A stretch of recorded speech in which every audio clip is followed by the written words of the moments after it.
So what if I told you there is a Trader Vic original that almost nobody in the tiki world has ever made or ever even heard of? And the only reason we know it exists is because someone randomly found it in a 1949 newspaper. That's not a hypothetical, that's the Māori Punch. Now, if you've been in the tiki world for any length of time, you know the Trader Vic catalog pretty well. It's the Mai Tai, the Fog Cutter, the Scorpion Bowl, and these are the hits. These are the ones that everybody knows and loves. But Vic was cranking out drinks constantly, and not all of them made it into his books. Some of them, they just disappeared, and the Māori Punch is one of those. So it showed up in several California newspapers in July of 1949, and somehow, for whatever reason, an Idaho newspaper too. But it came alongside a photo of Vic himself sipping what we can only assume is the drink, and the caption reads, and I love this, hot. And Vic offers its cooler, which he calls the Māori Punch. That's the caption. And then Vic adds his own little warning, it does have a punch, and it's classic Vic. Now, here's where it gets interesting. The cocktail archaeologist Cocktail Wonk dug this recipe out of the newspaper archives, and after extensive searching, couldn't really find the same name or anything close to the same recipe anywhere else in the tiki canon. And it's not a variant, it's not a forgotten riff on something that we already know. It really does appear to be genuinely undocumented Trader Vic original that just vanished.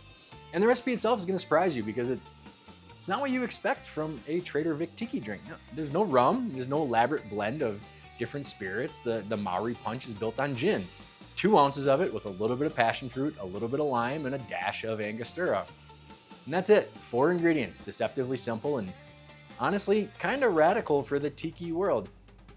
So back to the rabbit hole. There's one more wrinkle with the Māori Punch. So Vic specifically called for Miner's Passionfruit Nectar, which was an Australian brand that did have a little bit of US distribution in New York, but it's since completely disappeared from the market. So making this thing authentically would be a little bit difficult. But so this is the best modern approximation, using a passion fruit syrup rather than raw passion fruit, which would probably make the drink pretty brutal and not really what Vic had in mind. So today we're making a nearly lost Trader Vic original that almost nobody has touched, built around a gin base that breaks almost every tiki convention with a key ingredient that no longer exists. So we're using one of the best gins on the planet. So in the spirit of lost Trader Vic, let's make the Māori Punch.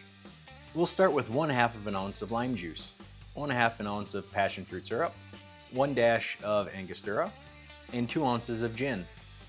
We will then fill the tin with ice and give this a whip shake. Then strain over fresh ice in a glass of your choice.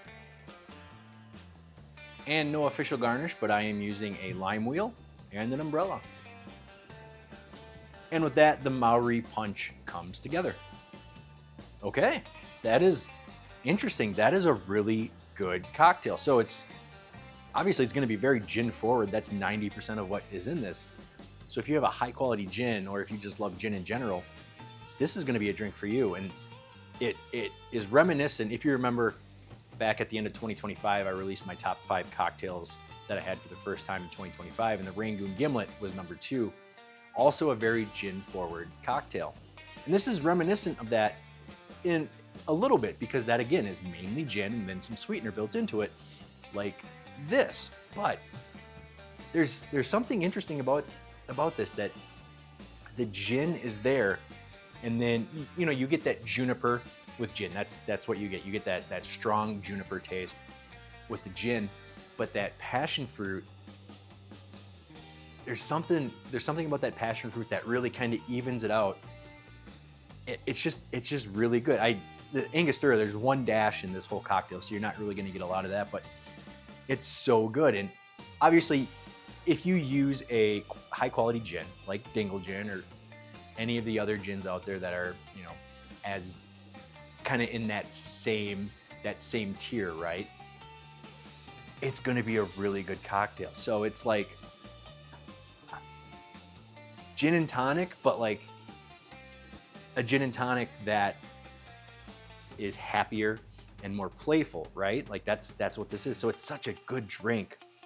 And again, if you're to just use, like a $7 bottle of gin, it probably wouldn't be that good.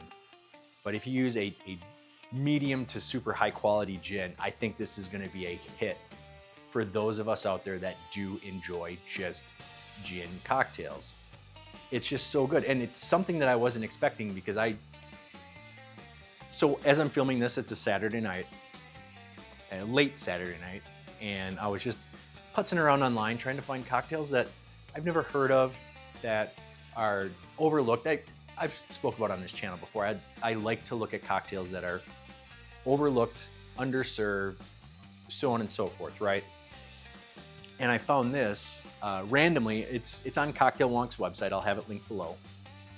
But I didn't even find it on his website. I just found it on some aggregator or something like that that linked to his article. So thank you, Matt Pietrek, for finding this, because it's so good and it's so simple. You can throw it together in 10 seconds, and you can just, if you're having a party, you can crank them out one after another. But so it's a Saturday night, and I'm sitting there. I was like, I'll film something, I'll script something out. I found this recipe. I was like, Māori Punch. That sounds interesting. Oh, this is Trader Vic. How have I never heard of this? So I actually went to my Trader Vic bartender's guide, and I was flipping through there. I was like, this isn't in here. What the hell is this drink? And so I started reading more into the article, and I was like, this is weird. So how many other dozens or hundreds of recipes are out there that are just lost to the ethers of time, sitting in some decaying newspaper somewhere from 70 years ago, right? So hopefully there are more that end up, online that we can find. The internet sometimes feels like a mistake, and other times feels like the crowning achievement of mankind. There's like no in between, right? But that all being said, so please try this cocktail. Let me know in the comments what you thought of it, and please head out and grab Dingle Gin. As you can tell, I drank a lot of this because it is so damn good. My light just flickered, is what it is. So that all being said, thank you so much for watching, everybody. Akole Maluna, cheers, and enjoy.